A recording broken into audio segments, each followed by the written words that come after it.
सर्वप्रथम नमस्कार सर. नमस्कार. नमस्कार सर. तर मला हा प्रश्न इच्छित आहोत की मी चक्र जे असतात आपले 7 चक्र हो. असतात. हो. मूलाधारपासून ते वरती जातात आणि हो. प्राण जे आहे हो. हे जे एनर्जी वगैरे आहे ते आपण सायन्सच्या हिशोबाने कसं रिलेट करू शकता आजकालची पिढीला समजेल असं.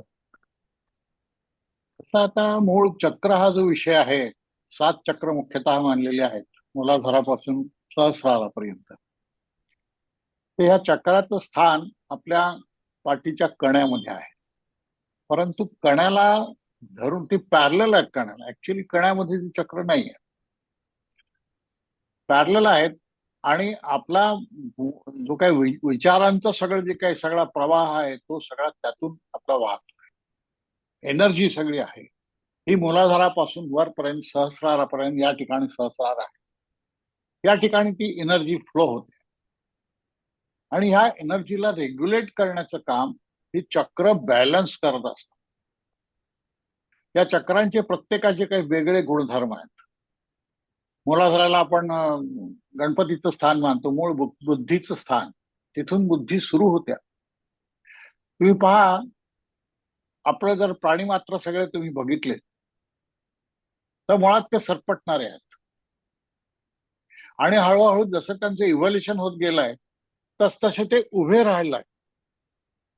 आणि जसे ते उभे राहायला लागले तसतशी त्यांची बुद्धी वाढत गेली आहे. माकडांपर्यंत आलं, त्याच्यानंतर माणूस झाला. आणि माणसाचाही अत्यंत सर्वश्रेष्ठ माणूस म्हणजे योगी. त्याची सातही चक्र जागृत झालेली आहेत. असा जो कोणी आहे त्याची ही सप्तचक्र एका ओळीत असतात, परपेंडिक्युलर. त्यामुळे आडव्यापासून उभ्यापर्यंत आणि मग ती सरळ एका रेषेत येणं, हे इव्हॉल्युशनचं पूर्णपणे हे आपलं भारतीय योगशास्त्र आहे. या प्रत्येक चक्राची काही वैशिष्ट्य आहेत. त्या चक्रामध्ये स्वर उत्पन्न होतात. एक एक सगळे सप्तस्वर आहेत. तुम्ही जर पाहिला असा, आता लिपीला आपण वर्णलिपी म्हणतो. वर्ण म्हणजे रंग. या प्रत्येक चक्राचा काही एक विशिष्ट रंग आहे, विशिष्ट त्याची रचना आहे.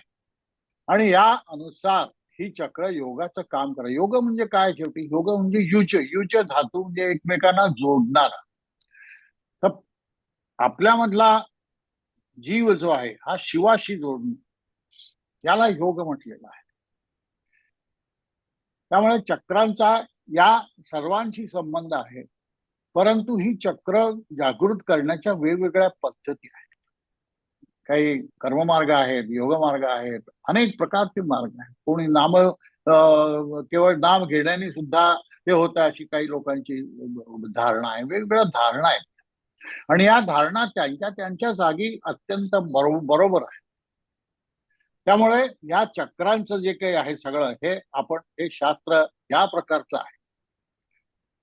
ते चक्रांच्या विषयी शरीराला धरून, पाठीच्या कण्याला धरून, पण कण्यात नाही.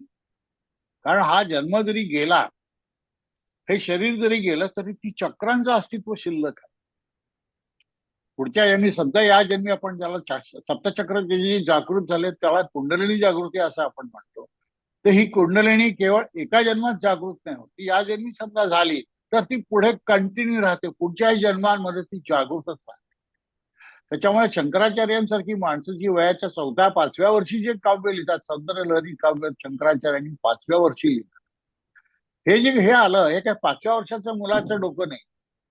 हे ट्रॅडिशनल मागच्या त्यांच्या अनेक जन्मांपासून चालत आलेलं इव्होल्युशन. त्यामुळे चक्रांचा इतका मोठा संबंध आहे. ही चक्र एकदा जागृत झाली तर ती कायम पुढे. म्हणून त्याला योगभ्रष्ट म्हणलं की या एखादा माणूस पुढे गेल्यानंतर भ्रष्ट होतो, कामिनी कांचन कीर्तीच्या जाळ्यात सापडतो आणि मग तो भ्रष्ट होऊन पुन्हा खाली येतो, त्याची प्रगती थांबते. हे सगळं या चक्रांशी रिलेटेड आहे. म्हणून असा जन्म असा म्हणून पुन्हा जो जन्म घेतो तो चांगल्या चांगल्या घरात जन्म घेतो आणि पुन्हा त्याचा प्रवास त्या ठिकाणाहून चालू होतो. म्हणून त्याला योगभ्रष्ट म्हटलंय. अशा प्रकारची ही कन्सेप्ट आहे चक्रांची. मला वाटतं तुम्हाला सगळ्यांना समजली असावी. हो सर. नक्की येस सर. नक्की सर. सर हा. मग अजून एक प्रश्न विचारू इच्छित आहोत मी इथं की हे चक्र सगळ्यांकडे अवेलेबल असतात का? हो हो, अगदी प्राणी मात्रांपासून प्रत्येकाकडे आहे. तर आपले योगच्या हिशोबाने ते म्हणजे येतात किंवा विसतात असा काही प्रकार आहे का त्याचा? काय म्हणलं? म्हणजे जे चक्र असतात ऍक्टिव्हेट हा नसतात सगळ्यांचे, हा हा हा त्यासाठी आपल्याला कष्ट घ्यावे लागतात ऍक्टिव्हेट बरोबर. करण्यासाठी. कष्टाशिवाय नाही होत. कष्टाशिवाय. ओके सर, बस. नाही नाही, या कष्टाला मग वेगवेगळे मार्ग आहेत. कोणी प्राणायाम करतो, कोणी काय करतो, कोणी शरीरशुद्धी वेगवेगळ्या प्रकारे करतो. वेगवेगळ्या शुद्धी क्रिया असतात. वमन, धावती, नवली, वेगवेगळ्या अशा शरीराच्या क्रिया असतात. त्या क्रियातून शरीरातला सगळा मळ, जड शरीरातला मळ गेल्यानंतर मानसिक मळ जातो. मानसिक मळ हा फार या ठिकाणी महत्वाचा आहे. तो जाणं आवश्यक आहे. त्याशिवाय चक्राची खरी शुद्धी होऊ शकत नाही. केवळ शरीर शुद्ध झालं आणि हे झालं एवढं नाही होत. त्याचं मनही शुद्ध व्हावं लागतं. त्याचं मन निर्मळ व्हावं लागतं. त्याच्या मनामध्ये सगळ्या प्रकारची भूतदया, प्रेम हे सगळं जागृत व्हावं लागतं. तो ईश्वरी अवतारासारखी त्याची, ईश्वराला कसा भेदाभेद असत नाही. भक्त त्याला सगळे सारखे असतात. हा माझा भक्त आहे म्हणून जवळचा, असे ईश्वर कधी करत नाही. त्याला सगळ्यांची, कारण ती त्याची सगळी, ही जी काय सगळी सृष्टी आहे त्याची निर्मिती आहे. त्याच्यामुळे ही त्याची पोरबाळच आहेत असं आपण समजू घटकेपुरतं. त्यामुळे त्या प्रत्येकाविषयी त्याला प्रेम असतं. तो त्याचा भक्त असो का नसो, त्याचं अपलिफ्टमेंट व्हावं, त्याचं उत्थान व्हावं ही त्याची इच्छा असते. आणि त्यानुसार वेगवेगळ्या प्रकारचे मार्ग तो त्याला सुचवत असतो. परंतु या सगळ्यांचं कर्म या सगळ्यांच्या मध्ये आडवं आहे. अनेक प्रकारची जी कर्म आपण केलेली असतात, जसं अगदी पशुयोनीत असताना आपण शिकार केली असेल, क्रूरपणे वागलो असू, तर हे क्रौरत्व आपल्यामध्ये येतं जन्मतः. आपण 84 योनी म्हणतो आपल्यामध्ये, आपल्या शास्त्रामध्ये 84 योनी म्हटलेलं आहे. 84 प्रकारच्या योनीमध्ये, अगदी माशा कीटकापासून सगळ्या प्रकारच्या योनीमध्ये आपले जन्म वेगवेगळ्या ह्यांनी झालेले असतात. तर त्या त्या जन्मातली कर्म आपण सगळी घेऊन येतो.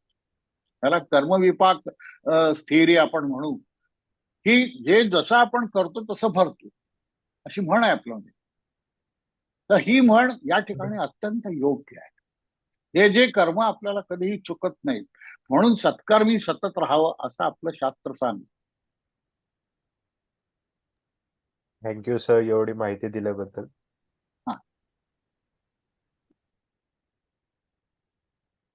हा. तर आपण आता ते चक्रांबद्दल बोलत होतो. त्यांनी जसं आपलं आता स्पिरिच्युअल प्रॅक्टिसेस आहेत. हा. आवाज येतो? जसं आपलं हे झालं, काय म्हणतात त्याला, कॉन्सन्ट्रेशन हा. वाढवायसाठी आपण मेडिटेशन करतो. हो. त्यानंतर माइंडफुलनेस हा एक शब्द आहे. तर हे हा. सगळं आजकालच्या जे नवीन न्यूरोसायन्स आहे, आपण हे सगळ्याला कसं रिलेट करतो? न्यूरोसायन्स वेगळं काही नाही आहे. आपलंही सायन्स जे आयुर्वेद जो सगळा डेव्हलप झालेला आहे, आयुर्वेद हा प्रचंड अभ्यास शरीराचा झालेला आहे आयुर्वेदामध्ये. सुश्रुत आणि ही येस, मंडळी पूर्वी शस्त्रकर्मही करत असत. ती त्यांना शरीराची अंतर्गत माहिती होती. बरोबर. आणि हे अंतर्गत माहिती त्यांना ध्यान आणि मेडिटेशनच्या योगाने झालेली होती. प्रत्यक्ष काय त्यांनी डिसेक्शन करून त्यांना ते झालेलं नाही माहिती. ते त्यांना ध्यान योगातर्फे हे सगळं आज कुठे काय चालू आहे, कशात नाड्या कशा वाहतात, त्याचं नाड्याचं मूळ कुठे आहे, आणि ह्या 72,000 नाड्या आपल्या शास्त्रांनी मांडलेल्या आहेत. आणि ह्या सगळ्या नाभीपासून त्या सुरू होतात. जसं आपला तुम्ही पाहिला असेल, गर्भ जो राहतो, हा गर्भ आईच्या पोटातून हे सगळं घेत असतो. नाडीनी त्याला आईचं जोडलेलं असतं. ते हे जे जोडलेलं असतं आईच्या याच्यातून सगळं त्या त्या ठिकाणी येतं. आणि तिथून त्याच्या शरीरात, त्या गर्भाच्या शरीरात ते सगळं पसरतं. त्यामुळे ते जे आहे, हे नाडीशास्त्र जे आहे, हे त्या दृष्टीने अत्यंत महत्वाचं शास्त्र आपण मानलंय, की तिथेच मूळ संस्कार सुरू होतात. संस्कार हे जन्मतः येत असतात. काही जीन्स आपल्या वडिलांकडून येतात, काही आईकडून येतात, काही त्याच्याही पूर्वीच्या अनेक पूर्वजांकडून येतात. हे सगळे गुणधर्म एका छोट्याशा स्पर्म मध्ये हे सगळे गुणधर्म साठलेले असतात. वडिलांच्या ह्याच्यातून ते आईकडे येतात आणि आई त्या दोघांचं मिलन त्या ठिकाणी जे होतं गर्भामध्ये, गर्भधारणा होते. त्या गर्भामध्ये, एवढीशा गर्भामध्ये त्याला काही अस्तित्व असलं नसलं, आपल्या झिरो सारखं आहे. त्याला म्हटलं तर झिरोची व्याख्या तशी होऊ शकत नाही. ना लांबी, ना रुंदी, ना उंची, ना जाडी, ना काही ना. आणि तरी काल्पनिक तो झिरो आहे. त्या झिरोला आपण काल्पनिक मानतो. त्या झिरोला काही आपण विशिष्ट व्हॅल्यू देतो काल्पनिक असला. जसं 1, 2, 3, 4 हे जसे आहे, त्याला काही काल्पनिक व्हॅल्यू आहेत. ऍक्च्युअली एक अस्तित्वात नाही, झिरो अस्तित्वात नाही, अस्तित्वात काहीच नाही दाखवायचं. तसा हा गर्भामध्ये हे जे संस्कार येतात हे दाखवायसाठी काही नाही आहेत, परंतु प्रत्यक्षात आपल्याला पाहतो आपण की तो जीव जसा मोठा होत जातो तसे आई वडिलांचे अनेक गुण त्याच्यात दिसायला लागतात. त्याचे नाक डोळे, त्याचा चेहरा हा कुठेतरी वडिलांसारखा, काही गुण आईसारखे हे दिसायला लागतात.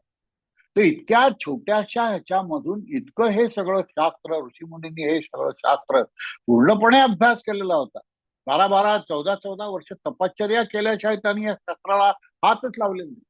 आयुर्वेद हे अत्यंत महत्वाचं असे शास्त्र आहे. आयुर्वेद म्हणजे कसं राहावं, कसं जीवन प्रणाली कशी असावी की तुम्ही आजारीच पडणार नाही ही काळजी पहिले आयुर्वेद, आणि नंतर पडलात तर मग पुढे काय ते सुद्धा त्यांनी निसर्गातून वनस्पतींच्या सगळ्या गुणधर्मांचा अभ्यास करून त्या निसर्गातून ते घेतलेलं आहे. आणि हे आपलं शास्त्र हे म्हणतं की तुमचं औषधोपचार करायचे असतील तर तुमच्या परिसरात असलेल्या 40 मैलाच्या परिसरात तुमच्या सगळ्या ज्या काही वनस्पती आहेत त्यातून तुमचं प्रकृती सुद्धा, इतर बाहेरचं आपण घेतलं तर त्याचा तेवढा परिणाम होत नाही असं आयुर्वेद. बरोबर. तर आयुर्वेद आणि म्हणजे आपलं जे म्हणजे काय म्हणतो, जे स्पिरिच्युअलिटी झालं किंवा हा याच्यातले काही आपण जसं खूप मोठे मोठे शास्त्रज्ञ होऊन गेले ज्यांनी हा जसं की काही टेक्निक्स काढल्या की अशी सर्जरी करतात, पण याचं आपल्या धर्मामध्ये किंवा आपल्या पूर्वजांनी काही घेऊन गेले होते का म्हणजे? हो हो, त्यांनी शास्त्र ते पुस्तकं लिहिलेले आहेत त्याच्यावरती, पण त्यावेळी हम्म, लिहायची विद्या नसल्यामुळे हम्म, आणि विद्या नेहमी प्रत्येक गोष्ट गुप्त ठेवली पाहिजे, इतरांच्या भलत्या लोकांच्या हातात ती जाऊ नये म्हणून त्यांनी ती गुप्त ठेवली आणि म्हणून ती मौखिक ठेवली. आपले जे बरोबर. सगळे वेद आहेत हे कुठे हो. लिहिलेले नव्हते, हे मौखिक बरोबर. एकमेकांच्याकडून ते पुढच्या पिढीला ट्रान्सफर करत गेले. हो. आणि याच्या वेगवेगळ्या पद्धती आहेत, जसं घन आहे, इतर काही आहे, या पद्धती आपण याच्यातून पाडलेल्या आहेत. आणि याच्यातून ही शस्त्रे, ऍस्ट्रॉनॉमी सकट सगळी शास्त्र, त्यावेळी तर काय आपले ऋषीमुनी कुठल्या ग्रहांवर गेले नव्हते, परंतु अनेक ग्रहांच्या पृथ्वी मालिकेच्या पलीकडच्याही सगळ्या गोष्टींची त्यांना माहिती होती ती त्यांनी लिहून ठेवली. ती लिहून म्हणजे तोंडपाठ, प्रत्यक्षात ग्रंथ नाही लिहिले, हम्म. कारण ते भलत्या माणसांच्या हातात जाऊ नये यासाठी त्यांनी ग्रंथ नाही लिहिले. वस्तुस्थितीत ते ग्रंथ लिहू शकत होते, परंतु तसं त्यांनी केलेलं नाही. कारण एखादी विद्या चुकीच्या माणसाच्या हातात गेली तर तिचे वेगळ्या प्रकारे वेगळ्या प्रकारे ती वापरली जाऊन त्याचं नुकसानही होऊ शकतं लोकांचं. यासाठी अर्धवट ज्ञान कोणाला असू नये म्हणून त्यांनी ते मौखिक आणि आपल्या शिष्य परंपरेने हे ज्ञान त्यांनी ट्रान्सफर केलेलं आहे. बरोबर. तर सर आपण हे जे आयुर्वेद आहे आणि जे आजचं मॉडर्न सायन्स आहे, जे आपण हा नेचरोपॅथी म्हणतो, ॲलोपॅथी म्हणतो, गोळ्यांचा हा वापर केला जातो, हो. यात आणि आयुर्वेदामध्ये किती रिझेम्बलन्स आहे, किती सिमिलर आहात हे दोन्ही गोष्टी? आयुर्वेद आणि नैसर्गिक शास्त्र ह्यात काही फरक नाही. आयुर्वेद हा मूळतः नैसर्गिकच आहे. कसं राहावं, शरीर कसं वाढवावं, शरीराच्या अगदी गर्भधारणेपासून 16 संस्कार कुसंवारापासून सगळ्या संस्कारांचं वर्णन आयुर्वेदाने केलं. ही जन्म गर्भ यायच्या आधीपासूनचे संस्कार, तो अतिशय चांगला जन्माला यावा म्हणून कुसंवाराचा संस्कार आयुर्वेदाने केलेला आहे. की शुद्ध बीजापोटी फळ रसाळ गोमटी अशी म्हण आहे आपल्याकडे. तर शुद्ध बीज कसं उत्पन्न व्हावं याचाही विचार आयुर्वेदाने केलेला आहे. स्त्रीच्या मनाचा विचार, स्त्रीच्या मानसिकता विचार हा सगळा केलेला आहे. जसं त्यावेळी आपल्याकडे आता ह्या पद्धतीचा आपण दुर्दैवाने वेळेवाकडे त्याच्या हे करून ठेवला. वस्तुस्थितीमध्ये स्त्रीला 3 दिवस आले ती पाळी म्हणतात, या पाळीमध्ये तिला विश्रांतीची गरज असते म्हणून तिला बाहेर स्वस्त छान आराम करावा तिने अशी अपेक्षा आयुर्वेदाची होती. परंतु आपल्याकडे दुर्दैवानी प्रथा अशा पडत गेल्या की ती त्या ठिकाणी अस्पर्श मानली गेली, ती विटाळली मानली गेली. व तसं नाही आहे. वस्तुस्थितीमध्ये तिने अत्यंत आनंदी राहावं. त्या काळात तिच्यावर कुठलेही शारीरिक तिच्यावर परिणाम होऊ नये, तिच्यावर कुठलेही शारीरिक बोजडपणा येऊ नये, तिने थकू नये, तिने आनंदी राहावं यासाठी ते सगळं केलेले आहेत नियम खरे. परंतु दुर्दैवाने आपल्याकडे ज्या काय प्रथा पडल्या ह्या विचित्र पडत गेल्या. आणि मधल्या काळामध्ये काय झालं की मोगलांचं जेव्हा आक्रमण झालं आपल्यावर त्यावेळी स्त्रियांना मग पडद्यात ठेवलं. त्या मोकळेपणाने बाहेर, आता आपल्या खरं म्हणजे इतक्या विद्वान स्वतः वेदांच्या रुच्या स्त्रियांनी रचला, इतक्या स्त्रियांना त्यावेळी मान होता.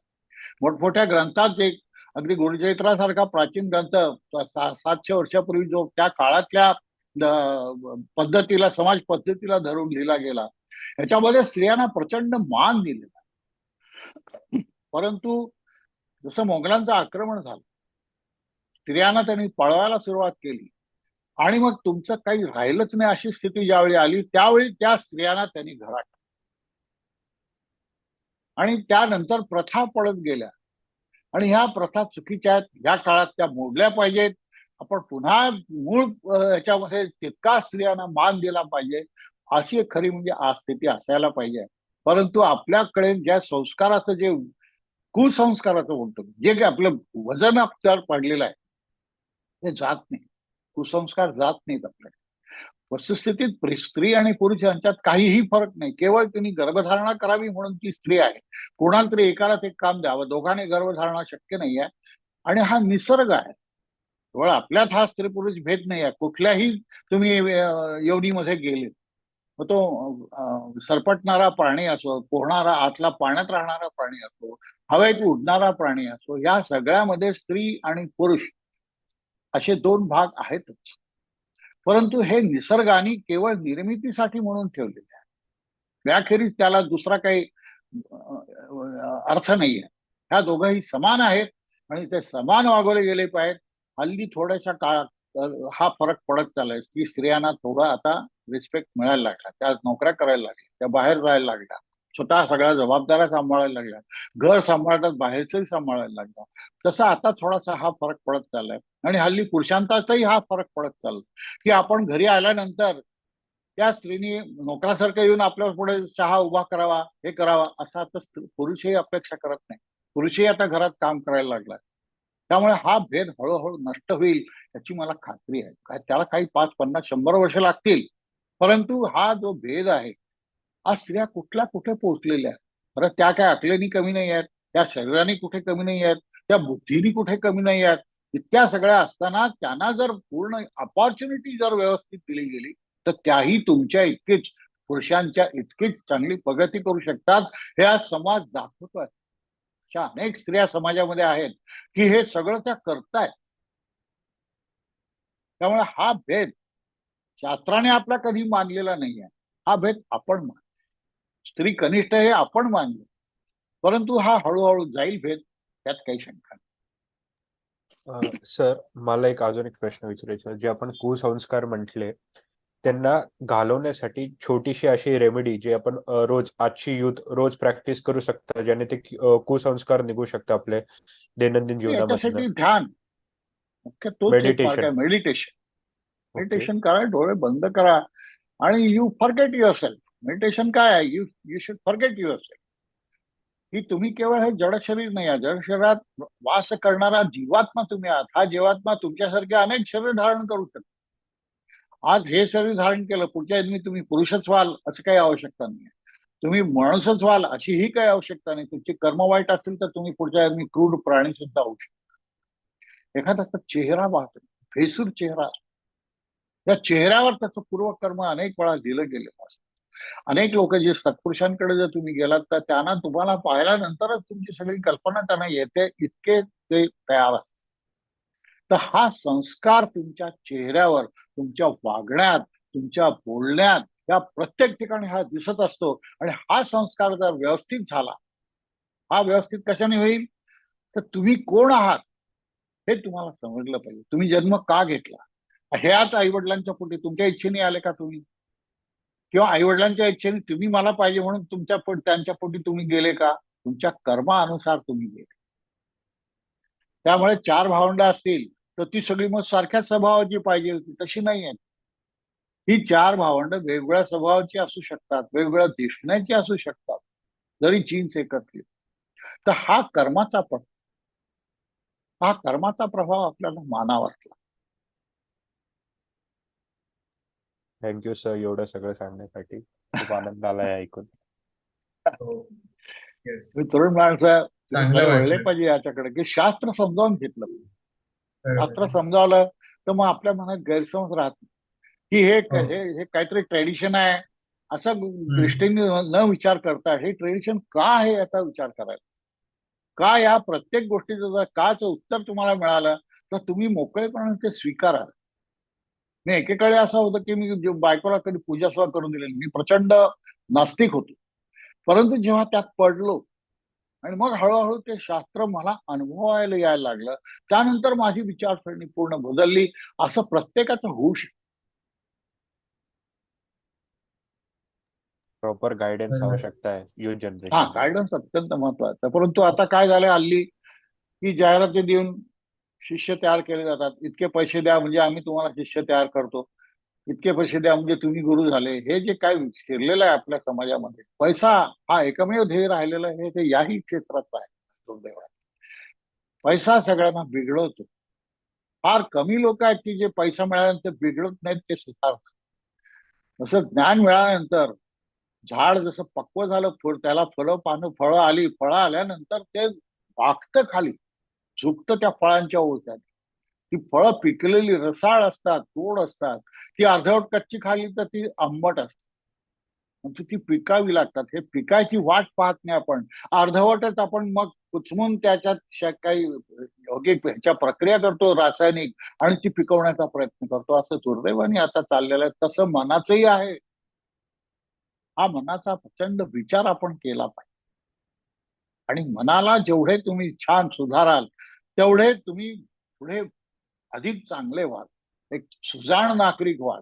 एक अंडरस्टँडिंग ज्याला पूर्ण आहे, त्याला समाजाचा अंडरस्टँडिंग आहे, ज्याचा समाजाप्रती ज्याचं काही देणं घेणं आहे, हेही आपण सगळं याच्यात शिकलं पाहिजे. हे सगळं शास्त्र, योगशास्त्र म्हणा किंवा आपलं भारतीय जे षड्दर्शन आहे, ते 6 वेगवेगळ्या प्रकारच्या मतांना त्यांनी मान्यता दिलेली आहे. अगदी चार्वाक होता की खा प्या मजा करा, याही तत्वज्ञानाला भारतीय लोकांनी मान्यता दिलेली आहे. त्यालाही कनिष्ठ त्याज्य मानलेलं नाही. एक वेगळं शास्त्र म्हणून त्याचाही अभ्यास केला जातो. अशी आज आपली परिस्थिती आहे. आपण आपलं शास्त्र समजावून घ्यायला